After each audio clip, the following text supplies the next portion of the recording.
Not like this! Not like this! Well, well, well, it's the Comics Kid 2099, and as you may have noticed, my beard is starting to come in. If you noticed it now, you probably noticed it over the last few videos. And as you could probably tell by the opening, this is another installment of Not Like This. This time, I am talking about the 2010 live-action movie, The Last Airbender, directed by M. Night Shyamalan. Now, I'm not sure if you are aware of this, but I am actually a very huge fan of the animated series Avatar: The Last Airbender. And so, it actually took me about 2 years to finally watch this live-action movie, and after hearing people for 2 years talk about how much of a terrible film this was, I went in, I watched it, and I thought, yeah, that was a terrible, terrible film. And so, now you're going to get some different examples of how I think this movie should have been done not like the Last Airbender movie. Not like this! Number 1. M. Night Shyamalan. Pronounce the names correctly. Mr. Shyamalan even appeared in extra features in Season 2 of Avatar: The Last Airbender, and according to him, he and his family actually watched the show. And so, if that's not a big, huge lie, then there's really no excuse at all for him to have literally about 80% of the characters in this movie pronounce their names incorrectly. Let me see here. Sokka, I'm pretty sure that one came up at one point, which is kind of funny because in the cartoon, there was actually a character who pronounced that guy's name as Sokka. And then there was Iroh and Ong, and sadly, nobody called Admiral Zhao Admiral Choi, which would have been hilarious since in the Season 1 finale, someone actually does call Admiral Zhao Admiral Choi. So, yeah, pronounce these names as they're supposed to be pronounced. There's absolutely no reason to just mispronounce them just because you think that you should. Not like this! You know what's fun? Getting people in movies who can actually act. I'm not saying that everyone in this movie was a bad actor, but it just seemed like everyone, even the ones who are maybe decent actors, they just didn't care about what they were doing. And if the actors can't care, I can't care either. Specifically, the kid who played Ong, or Aang as he's actually supposed to be called, he was apparently an acrobat of some kind who worked in the circus. And apparently the people who cast for this movie, they were very adamant that they were going to get some kid who can train and do acrobatic stunts kind of like Aang did in the show. Here's the thing. That can be trained. You can actually find a kid who can emote and actually give lines without sounding like an idiot. And you can train him to do acrobatics.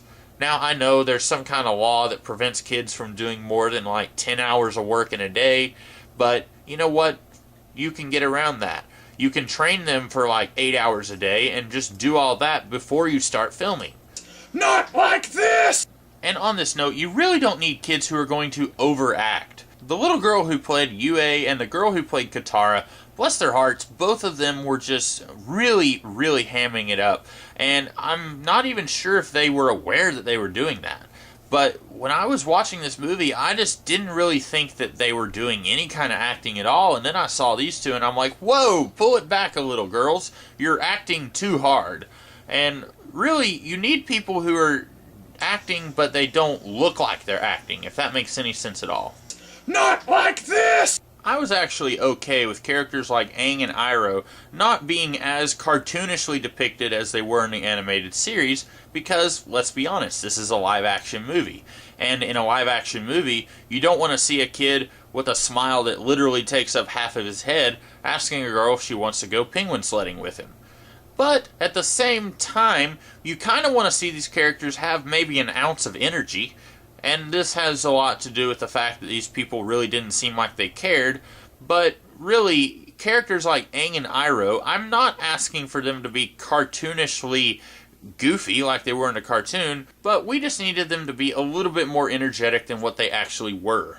Not like this! This film was basically a 2-hour adaptation of 10 hours of Season 1 of Avatar: The Last Airbender. Now that's no mean feat by any means, and I'll give this movie credit, it did its best at trying to adapt that season. The problem is, You really can't adapt 10 hours of television into a 2-hour film. I know this would have made a lot of fans angry, but what they really should have done was strove to make a decent story, even if it meant that you weren't going to be adhering to the structure of Season 1 as much. I would have been fine with you straying away from the subject and the plot of Season 1 if it meant you were actually giving us a good story. Unfortunately, they kind of sort of did Season 1, but we didn't get a good story at all. Not even a little bit. Not like this! A few times in this movie, Ong speaks to this weird spirit dragon or something, and it's giving him advice, telling him, okay, this is what you need to do next. And I don't really have a problem with Aang, because that's his name, seeking advice from beyond the grave, because that's what he did in the cartoon. What he did in the cartoon, though, was speak to the previous avatar. You see, the whole idea of an avatar is that once Aang dies, his spirit sort of passes on to the next person who can bend all 4 of the elements, and it's a never-ending cycle. So Aang, in the cartoon, when he needed advice or something from somebody who knew what he was doing, he would often speak to Roku, who is in the spirit world. Roku being the previous avatar before Aang. So instead of inventing a brand new piece of mythology to insert into this world, why couldn't we actually use something from the cartoon? Like Aang talking to Roku anytime we needed some exposition about what's going on, or somebody to tell Aang, here's where you need to go next. This would have been a little bit better, although I'm not going to fool myself into thinking this would have saved the movie or anything. Not like this! Do you remember that scene that you hated, where Iroh was testing Aang to see if he was the Avatar? Apparently, only Iroh can do this, since Zuko actually said, my uncle's going to perform a test on you. I'm not really sure why Iroh was the only one who could do this, since very clearly all he did was pour some sand in front of him, then pour a bottle of water. Anyway, the big problem that I have with this is that that's not how you test who the Avatar is. In the show, the way they found out who the Avatar was, they had all these toys, a whole bunch of toys, and then a little kid would get to pick 4 of them to play with. This would be at the air temples, this would be in the Earth Nation, this would be all over the world. This is how the Avatar was chosen.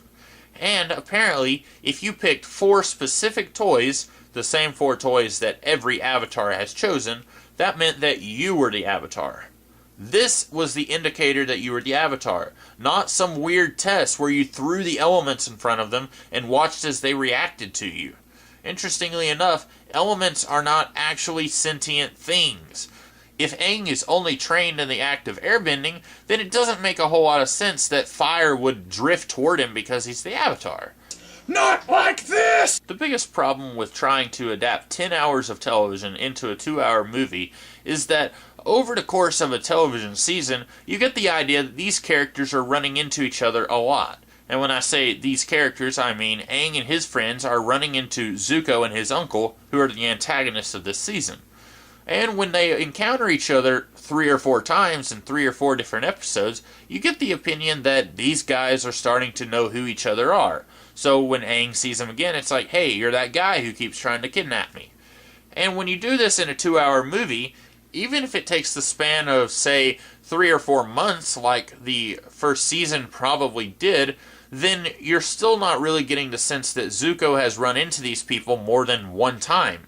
Because in the movie, Zuko ran into these people about 1 time. It's very problematic that at the end of the movie, when Zuko tries to kidnap Aang, you're really just getting the feeling that, oh, this is happening for the 2nd time.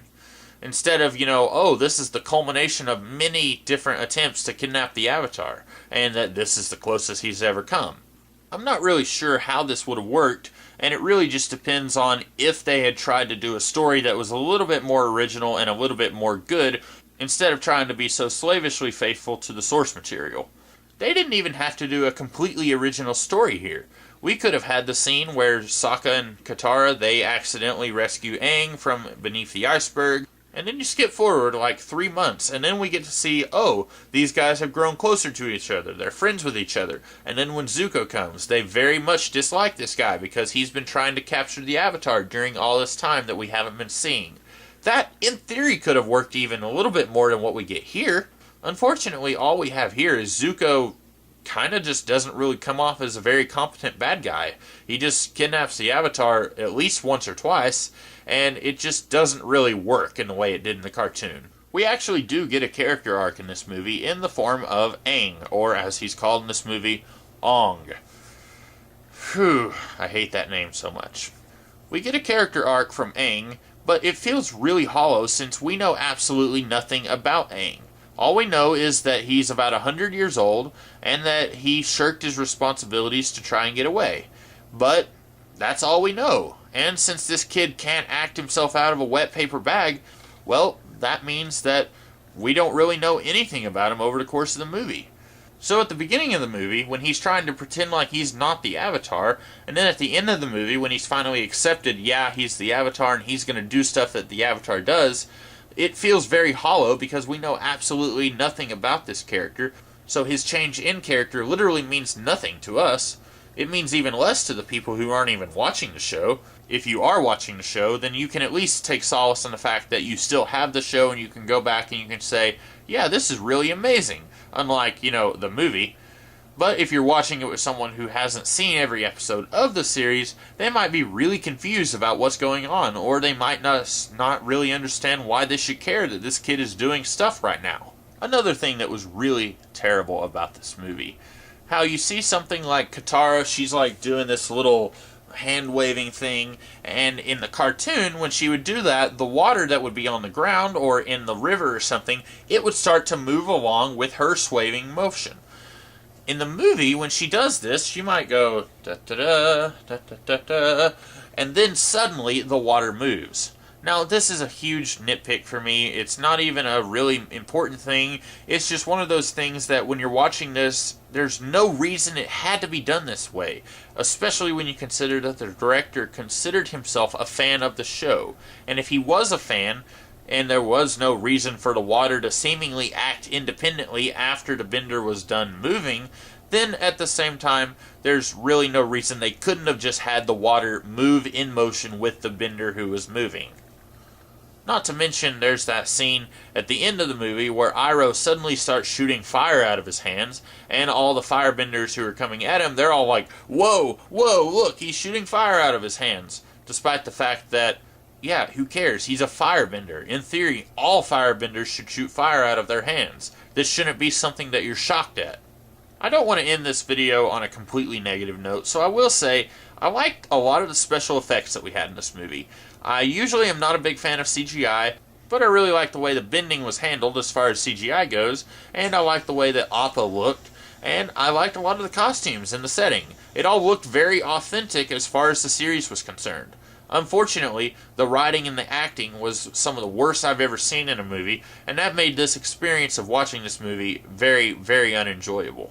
So, having said that, I hope you enjoyed this episode of Not Like This, and I will see you guys next time.